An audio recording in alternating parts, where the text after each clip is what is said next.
ఈరోజు నేను అనే మాటకి ఎంతోమంది అత్తగారులు హర్ట్ అవ్వచ్చు. కానీ హర్ట్ కాకుండా, బాధపడకుండా కొంచెం ఆలోచించండి. అలా గనక చిన్న చిన్న మాటలు వదిలిన వాళ్ళు ఎవరైనా ఉంటే కొంచెం సరి చేసుకుందాం. అత్తగారు హోదాలోకి వెళ్తున్నాం కాబట్టి అనే అనే మాటలేంటి, అనకూడని మాటలేంటి అనేది కూడా చూడాలి. కొన్ని కొన్ని పిల్లలు చేస్తుంటే మనకి అమ్మో! వీడింత వంట చేస్తున్నాడు. రేపు వచ్చిన తర్వాత దాన్ని కూర్చోబెట్టి చేస్తాడేమో అనే కోడలు రాకముందే మన ప్రభావం మన మీదకి ఒక నెగెటివ్ ఫీలింగ్ తెచ్చుకుంటున్నామనమాట. కొన్ని కొన్ని చెప్తాను. ఇవన్నీ లాయర్లు కొంతమంది ఈ విడాకుల కేసులైనప్పుడు జరిగిన సంభాషణలు విన్నాను కాబట్టి చెప్తాను. ఫస్ట్ మాట, కొడుకు పెళ్లి చేసినప్పుడు తల్లి మాట్లాడకూడదు. మారిపోయావురా పెళ్ళయిన తర్వాత అనే మాట మాట్లాడకూడదు. రెండోది, ఎప్పుడైనా సరే మాకంటే అమ్మాయికి ఎక్కువ ఇంపార్టెంట్ ఇస్తున్నావు, మాకంటే ఆ అమ్మాయి తల్లిదండ్రులకి ఎక్కువ ఇంపార్టెంట్ ఇస్తున్నావు, లేదంటే నీ ఇష్టారాజ్యంగా చేసుకుంటున్నారు మీరు ఇప్పటి నుంచే, నీ పెళ్ళం నా మాట వింటలేదు, లేదంటే దానికి పొగరు నేర్పిస్తున్నావు నువ్వే, దగ్గరుండి నువ్వే ఆలోచిస్తున్నావు, దగ్గరుండి నువ్వే మన కుటుంబ విషయాల్ని ఎక్కువగా ఇన్వాల్వ్ చేస్తున్నావు. ఇన్ని మాటలు వచ్చిన కోడలి మీద కొత్తల్లోనే 4-5 రోజుల్లోనే వాడేస్తే తల్లిదండ్రులు, ఆ అబ్బాయికి ఎలా ఉంటుందంటే భార్య పక్కన కూర్చోవాలన్నా, భార్యతో పాటు ఉన్నా, లేకపోతే కారులో భార్యను ఒక్కదాన్ని తీసుకెళ్ళినా అమ్మా నాన్న వచ్చేవాళ్ళు, మేము ముగ్గురం కలిసి హ్యాపీగా వెళ్ళాము. ఈ అమ్మాయి మూలంగా మా కుటుంబం దూరం అయింది అని కొంచెంగా ఆ తల్లి అన్న చిన్న చిన్న మాటలే అతని బ్రెయిన్లో ఉండిపోతాయి. తిరిగాం 26 ఏళ్ళు 27 ఏళ్ళు కొడుకుని పెంచిన మనం వాడితో పాటే జర్నీ చేసాం కదా, పిల్లాడితో పాటే. ఇంకా దాని తర్వాత కూడా మనం కొడుకుతో పాటు ఉండాలి అనుకుంటే అసలు పెళ్ళిళ్ళు చేయటం ఎందుకు మనం చెప్పండి. ఎన్నో కుటుంబాలు, ఎన్నో కారణాలు, ఎంతోమంది అటేపు అమ్మాయి తల్లిదండ్రుల వల్ల, ఇటేపు అబ్బాయి తల్లిదండ్రుల వల్ల కూలిపోతున్నాయే కానీ సొంతంగా వాళ్ళు ఏదైనా కానీ నిర్ణయం తీసుకోవాలనుకున్నప్పుడు ప్రతిదీ ఆలోచించి చేయాల్సి వస్తుంది. ఈ అబ్బాయి ఇక్కడ ఆలోచించి నిర్ణయం తీసుకుంటుంటే ఆ అమ్మాయి అంటుంది, ఏంటి మీ అమ్మ నాన్న అడగకపోతే నువ్వు సొంతంగా నిర్ణయాలు తీసుకునే తెలివితేటలు లేవా, అలా పెంచలేదే మీ అమ్మ నాన్న అంటుంది. ఈ అమ్మాయి ఏదైనా తీసుకున్నప్పుడు అతను అంటాడు, మా అమ్మ నాన్న పెత్తనం అయితే వద్దంటావు కానీ మీ అమ్మ నాన్న పెత్తనం తీసుకుంటావే అని చెప్పి. ఇక్కడ భార్యాభర్తల గొడవ ఎక్కువ ఎవరి వల్ల వస్తుంది అంటే ఆ పెద్దవాళ్ళ వల్ల భార్యాభర్తలకి ఎక్కువగా గొడవలు అవుతుంటాయి. దయచేసి ముఖ్యంగా మగపిల్లల తల్లిదండ్రులకు చెప్పేది ఏంటంటే, ఈ వాడే 4 మాటలు, సినిమాలకు వెళ్ళినా కొంతమంది అత్తగారులు ఓర్చుకోలేని వాళ్ళని కొంతమందిని చూశాను. తన కళ్ళ ముందు కొడుకు కోడలు బండెక్కెళ్ళినా, తన కొడుకు కోడలు కార్లు ఎక్కెళ్తున్నా, తన కొడుకు కోడలు చక్కగా ముచ్చటిగా ఎక్కడికైనా వెళ్ళొస్తాను అత్తయ్య అని చెప్తే ఆవిడకి తేళ్ళు జెరులు ఇంకా పెట్రోల్ పొయ్యక ముందే మంటలు అన్నీ వస్తాయండి అని చెప్పి పాపం చాలామంది చెప్తున్నారు. అలాంటి వాళ్ళు ఎవరైనా ఉంటే చిన్నగా మార్చేసుకుందాం పద్ధతులు. అంటే మనం ఏం తప్పు చేస్తున్నామో మనకంటే మన పక్క వాళ్ళకి ఎక్కువ తెలుస్తుంటుంది. ఏం తప్పులు చేస్తున్నాం, మనం ఎట్లా ఉంటున్నాం ఏంటి అనేది. కొడుకు పెళ్లి చేసిన తర్వాత కొడుకు కూడా ప్రేరేపించే వాళ్ళు ఉన్నారు. అది సంపాదిస్తుంది కదరా, నీకెందుకు, నువ్వు కూర్చో, ఒకరోజు రెస్ట్ తీసుకో, లేకపోతే నువ్వు ఒకరోజు ఇదిగా ఉండు, ఆ అమ్మాయి చూసుకుంటుందిలే, ఆ అమ్మాయి చేస్తుందిలే అంటే బయట నుంచి వచ్చిన అమ్మాయిని మీరు ఒక విలన్ లాగా చిత్రీకరించి నీ కొడుకు చూపించాలన్నా, విలన్లా చూపించి నీ కూతుర్లకు చూపించాలన్నా, విలన్గా చిత్రీకరించి బంధువుల్లో చూపించాలన్నా మీ పరివే పోతుందన్న విషయం తెలియట్లా. ఎప్పుడైనా కోడల్ని కడుపులో పెట్టుకుని నా కోడలికేంటి దర్జాగా ఉంటుంది, నా కోడలు బ్రహ్మాండంగా చేస్తుందని ఎప్పుడైతే మీరు చెప్పుకుంటారో మీ గౌరవం అంతకంతకి రెట్టింపు పెరుగుతూ ఉంటుంది. అది ఎవరైనా ఆలోచిస్తున్నారా? ఆలోచించట్లా. నా కోడల ఇంటికి వెళ్తే కనీసం పలకరించదు, నా కోడల టయానికి అన్నమే పెట్టదు, నా కోడల నన్ను పట్టించుకోదు, ఇలా చెప్పేవాళ్ళే కానీ నా కోడలు బంగారు తల్లి అని చెప్పేవాళ్ళు ఎవరైనా ఉన్నారా? ఎవరూ లేరు. కానీ ఒకటి గుర్తుపెట్టుకోండి, కొడుకుకి దగ్గరికి వచ్చేసరికి కోడల గురించి ఎక్కువగా చెప్పటం, ఎక్కువగా ఇబ్బంది కలిగించేటట్టు మాట్లాడటం, కోడల్ని ఎక్కువగా హింసించటం, కోడల్ని ఎక్కువసేపు పడుకుందే లేదని పెళ్ళం ఇంకెంతసేపు పడుకుంటుందిట అని చెప్పి మాట్లాడటం, ఇవన్నీ చేయమాకండి దయచేసి. పడుకుంటే బాగోలేక పడుకుందో, పాపం కాసేపు పడుకోవాలనిపించిందో, అలా ప్రేమగా ఎప్పుడైతే మీరు చూపిస్తుంటారో భార్యాభర్తలు అన్యోన్యంగా కూడా ఉంటారు మన కళ్ళ ముందు. మనకి జీవితంలో కావాల్సింది ఏంటండి? వాళ్ళిద్దరు చక్కగా ఉండటమే కదా మనకు కావాలి. వాళ్ళిద్దరూ హ్యాపీగా ఉండటమే కదా కావాలి. అందరి ముందు చక్కగా వాళ్ళు హ్యాపీగా తిరగటమే కావాలి. ఎప్పుడు మీరు బయటికి వెళ్తున్నప్పుడు మాడుమొహం వేసి కూర్చుంటే అమ్మాయి వెంటనే ఫంక్షన్కో సినిమాకో వెళ్తే ఇద్దరు మూడ్ ఆఫ్లో వెళ్తారు. అక్కడి నుంచి అబ్బాయి ఏం చెప్తాడు, హోటల్లో భోజనం వద్దులే అమ్మ వంట చేసేసి ఉంటుంది. ఇది కూడా ఒకటి చెప్పాలి మీకు, అరే మీరు బయటికి వెళ్తున్నారు, ఏమైనా వండాలా తినేసి వస్తారా, ఈ మధ్యన బయట తింటాలు ఎక్కువైనాయి కదా అంటారు. మీరు తిన్నప్పుడు మీ కొడుకుతో వెళ్ళినప్పుడేమో, "అరే! బయటికెళ్ళి ఏదైనా తిందాంరా, బయట హోటల్‌లో తినొచ్చు, బయట తిరగొచ్చు" అన్నీ మీ హస్బెండ్‌తో చేసేసినవే కదా ఇవన్నీ. అత్తగారులనే హోదాలో ఉన్న వాళ్ళందరూ బయట మీ హస్బెండ్‌కి పెళ్ళైనప్పుడు వచ్చినప్పుడు ఇవన్నీ మీరు చేసినవే కదా! మీరు బయటికెళ్ళి తిన్నారు. మీ అత్తగారు ఇబ్బంది పెట్టింది. మీరు ఇవన్నీ చేసిన పనులేగా ఇప్పుడు మన ఇంటికొచ్చి మన కోడలు చేసేది కూడా. కానీ అది గుర్తించం. కోడలు రాంగానే ఇంకా అసలు వచ్చిందా? ఇంకా మనం ఏం చేయాలి? ఎలా టార్చర్ బయటికెళ్ళి తింటారా? అన్నం పడేయాలా వద్దురా? ఏంటి? లేతే వెళ్ళిన చోటకి ఫోన్ చేసి, "ఏంటి ఇంకా రాలేదేంటి? ఇంక ఇంటికి ఇంకెంతసేపటికొస్తారు?" ఎంతసేపటికొస్తే నీకెందుకమ్మా?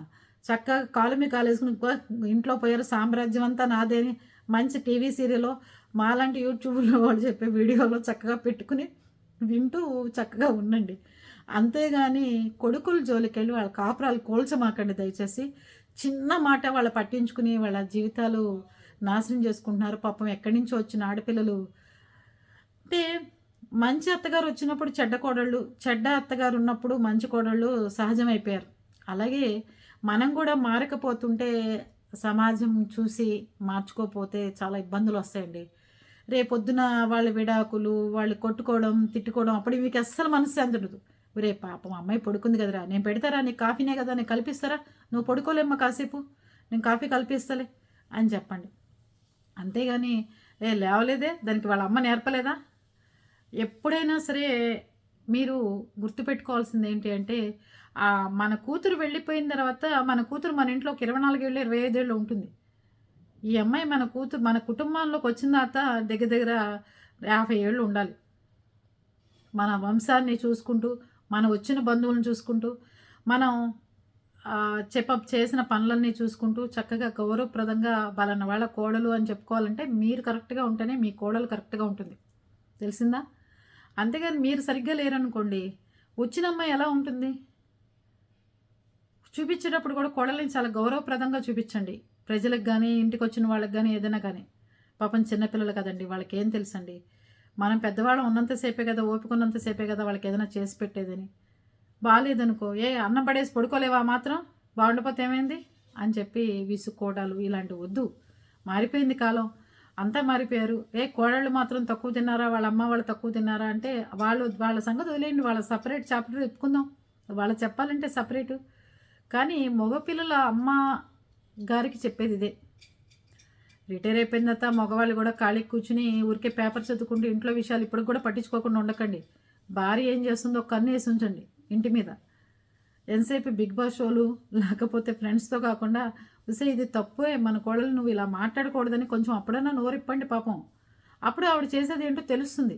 అంతేగాని నేను కొత్తగారిని అనే హోదాలో ఎన్నో చేస్తుండే కొన్ని కుటుంబాల్లో భార్య పక్కన ఉన్నా కూడా వాడు ఎంజాయ్ చేయలేకపోతున్నాడు.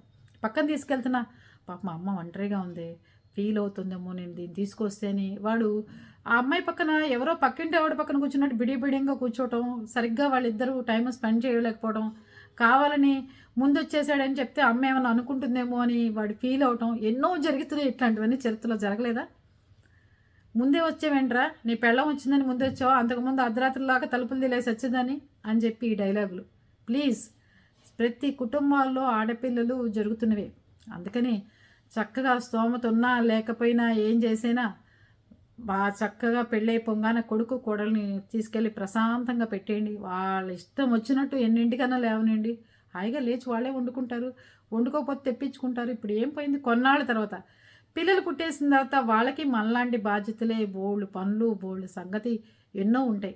మీరు మాట్లాడే 3-4 మాటల వల్ల ఎన్నో కుటుంబాలు కూలిపోయినవి ఉన్నాయి. మా అత్త చస్తే బాగుండు, దీని పెత్తనం ఏంటి, బోడి పెత్తనం ఇంట్లో. నేను కష్టపడి సంపాదించి వస్తుంటే నా మొగుడిని నన్ను కాపురం చేసుకొనివ్వట్లేదు, సరిగ్గా ఉండనివ్వట్లేదు, ఇంట్లో మాడమేసి కూర్చుందని ఇట్లాంటి తిట్లు ఫోన్ చేసి ఫ్రెండ్స్కి చెప్తూ ఉంటారు. అందుకని హ్యాపీగా ఉండండి. కోడలు రాగానే చెప్పాల్సిన 4 మాటలు. అమ్మ చక్కగా కన్వీనియంట్గా ఉండు, నీకేం కావాలో చేసుకో, తిను, లేకపోతే నన్ను చేసి పెట్టమన్నా చేసి పెడతాను. నువ్వు అనవసరంగా ఇబ్బంది పడొద్దు ఇక్కడ. నువ్వు చేయొద్దు, నీ మీద పెత్తనం నేను చేయను. నువ్వు నా మీద పెత్తనం చేయకు, నీ మీద నేను పెత్తనం చేయను. చక్కగా అందరం కలిసి ఉందాం, ఇది మా ఇంటి పరిస్థితి అని చెప్పేయండి. అర్థమవుతుందా? అంతేగాని అమెజాన్ ఆర్డర్లు ఎక్కువ పెడుతుంది, నా కొడుకు సంపాదన తగలేస్తుంది, లేకపోతే ఎక్కువ క్రెడిట్ కార్డు ఉపయోగిస్తుంది, అసమాన బట్టలు కొంటుంది, అవి చేస్తుంది ఇవి చేస్తుందంటే పరిమితులు మించిపోయినాయి. మన పరిస్థితులు దాటిపోతున్నారు. ఆ కాలానికి అనుకూలంగా మనం మారాలి. ఆ అమ్మాయి భర్త సంపాదన ఖర్చు పెట్టుకోవడానికే వచ్చిన అమ్మాయి, భర్త సంపాదించింది అనుభవించడానికే వచ్చిన అమ్మాయి, తన కుటుంబాన్ని సరి చేసుకోవడానికి వచ్చిన అమ్మాయి. అప్పుడు కూడా మనం తల్లులంగా మనం పెత్తనం చేస్తామంటే అది ఎలా కుదురుతుంది? తన అవసరానికి తగ్గట్టుగా కొనుక్కుంటుందని చూడండి. అతిగా కొనుక్కుంటే కనుక వాళ్ళకే అర్థమైపోతాయి, నెలసరికి జీతాలు సరిపోతాయి. అందుకే చెప్పేది, ఎవరి కుటుంబం వాళ్ళకి పెడితే ఎంత డబ్బు ఉంది ఏంటి అనేది వాళ్ళకి అర్థమైపోతుంది. మీరు వాళ్ళకి పెట్టద్దు, వాళ్ళు మీకు పెట్టద్దు. అలా ప్లాన్ చేసుకుని కుటుంబాన్ని అట్టు పెట్టుకుంటే అన్ని కుటుంబాలు చక్కగా ఉంటాయి. కొడుకు కోడళ్ళు కాపురాలు కూడా సూపర్గా ఉంటాయి. తెలిసిందా? అంతేగాని వాళ్ళు బయలుదేరంగానే మీరు కూడా బట్ట సర్దేసుకుని బొట్టలు సర్దేసుకుని కొడుకు కోడలతో పాటు వెళ్ళిపోదాం యాత్రలకి. వాళ్ళు తిరుగుతుంటే మనం కూడా తిరిగేద్దాం కాకుండా వాళ్ళు ఒక రూట్ వెళ్తే మీరు మీ హస్బెండ్ ఇంకో రూట్ వెళ్ళండి. అప్పుడు హ్యాపీగా ఉంటుంది. మీరు మీ హస్బెండ్ టైం స్పెండ్ చేసినట్టు ఉంటుంది, వాళ్ళు ఒంటరిగా వాళ్ళు ఉన్నట్టు ఉంటుంది. నలుగురం కలిసి మళ్ళీ ఒక చోటకే పోయి అప్పుడు కూడా అందరు కలిసి ఒక రూమ్లోనే దిగి వాళ్ళకి ఆ కాసేపు మనశ్శాంతి కూడా లేకుండా ఇంట్లోనూ అందరు కలిసే ఉండి ఊర్లో వెళ్ళినప్పుడు అందరు కలిసి, ఈ కాన్సెప్ట్ నాకు నచ్చదు కాబట్టి ఆచరించమని చెప్పట్లా. అలా మీరు కూడా ట్రిప్ ప్లాన్ చేసుకోండి. వాళ్ళిద్దరు వెళ్ళిపోగానే మీ ఇద్దరు కూడా వెళ్ళిపోండి చక్కగా. లేదు భార్య భర్తల్లో ఒకళ్ళే ఉన్నారు సపోజు, ఫ్రెండ్స్తో వెళ్ళిపోండి చక్కగా, లేకపోతే కూతురింటికి వెళ్ళిపోండి హాయిగా, అక్క చెల్లెళ్ళ ఇంటికి వెళ్ళిపోండి. అమ్మయ్య వీళ్ళు వదిలిపోయారు శుభ్రంగా ఊర్లు పోయారు చక్కగా, లేకపోతే కాలు చెప్పుకుని సీరియల్లో లేకపోతే ఇలా యూట్యూబ్ చూసుకోండి. అలా టైం స్పెండ్ చేయండి తప్ప వాళ్ళతో పాటు మీరు కూడా చూసేసిన యాత్రలే కదా అన్నీ. వాళ్ళ మీద నిఘా వేయటానికి పోకపోతే ఎంతమంది తిట్టుకుని కామెంట్ పెట్టినా పోయి అనవసరంగా మీరు ఈ తిరుపతులు షిరిడీలు ఇవన్నీ చూసేసినవే కదా, మళ్ళీ వాళ్ళలో దూరం ఎందుకు మళ్ళీ పోవడం చెప్పండి? ఏదో పెళ్ళైనప్పుడు అందరం కలిసి ఫ్యామిలీ అంతా వెళ్తాం, అది వేరే విషయం. అలాంటప్పుడు కూతురు దగ్గరికి వెళ్ళటము, ఇంకో కొడుకు దగ్గరికి పోవడము, ఫ్రెండ్స్ దగ్గరికి పోవడము, అక్కా చెల్లెళ్ళు కలుసుకోవడము, లేకపోతే హాయిగా ఎంజాయ్ చేయడమో చేయండి. ఇవన్నీ కోడలు వచ్చే లోపల మీరు తిరగాల్సినవి తిరిగేయండి. కోడలు వచ్చిన తర్వాత మీ హస్బెండ్ మీరు తిరిగేసేయండి, వాళ్ళిద్దరు వాళ్ళు వెళ్ళిపోతారు. అంతేగాని కొడుకు కోడళ్ళ విషయాలు కల్పించుకోమాకండి.